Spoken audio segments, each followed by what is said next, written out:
It started with a ping, a notification I almost ignored. My phone lit up with a message from her. "I'm in Paris with the girls. We extended the trip." I stared at it, frozen, feeling a cold weight settle in my chest. I should have felt happy for her, I told myself, but all I felt was a sharp, twisting knot of dread. Extended? She hadn't mentioned anything. Not a word. I tried to shrug it off at first, telling myself she was just caught up in the excitement, that I was overthinking. But the seed of suspicion had been planted.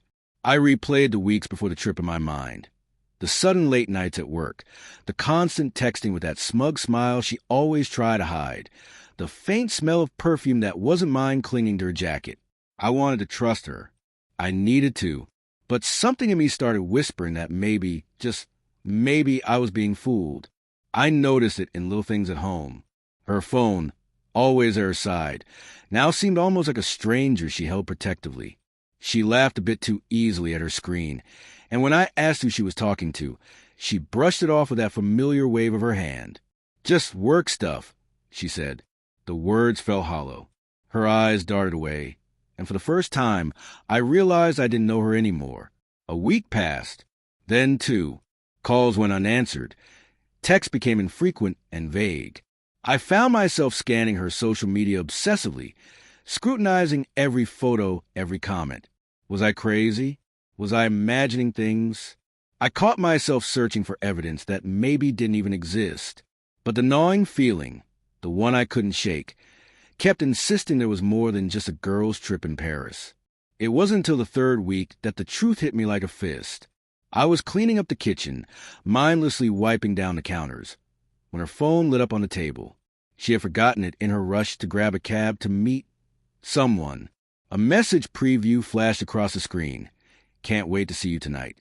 Hurry." My stomach turned over. My hands trembled as I unlocked the phone, my worst instincts demanding confirmation. There it was. Chat after chat, secret exchanges, plans made in whispers I wasn't allowed to hear. She wasn't in Paris alone. She wasn't with just the girls. I sat down, the floor cold against my knees, feeling like the air had been sucked from a room. Memories I once cherished now stung like acid. The way she used to smile at me over breakfast, the soft brush of her hand against mine on the couch. Were they all lies? I replayed our last month in excruciating detail, noticing every coincidence I had foolishly ignored. Her sudden obsession with fashion, the unexplained credit card charges, the way she lingered at her vanity as if preparing for someone else. My mind felt like a maze, twisting and looping, unable to escape the betrayal. I confronted her the night she returned, trying to steady my voice, trying to appear calm when every inch of me was screaming. "Who were you with in Paris?" I asked. Her face faltered for a fraction of a second. The perfect mask of composure cracked just enough for me to see it. "What do you mean?" she said, but it wasn't a question.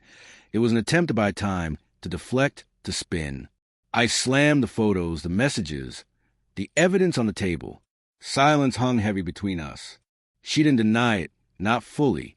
She confessed with a quiet, brittle voice, saying it had just happened, that it didn't mean anything, that she still loved me in her own way. Her eyes held guilt, yes, but also a strange attachment that made my heart fracture all over again. I remember walking out that night, the cold wind biting my cheeks, the streetlights stretching long shadows over the pavement. I wasn't crying. I was empty, hollow, stripped of the warmth I once felt in our home. And yet, amid the shock, the anger, the heartbreak, there was a strange clarity.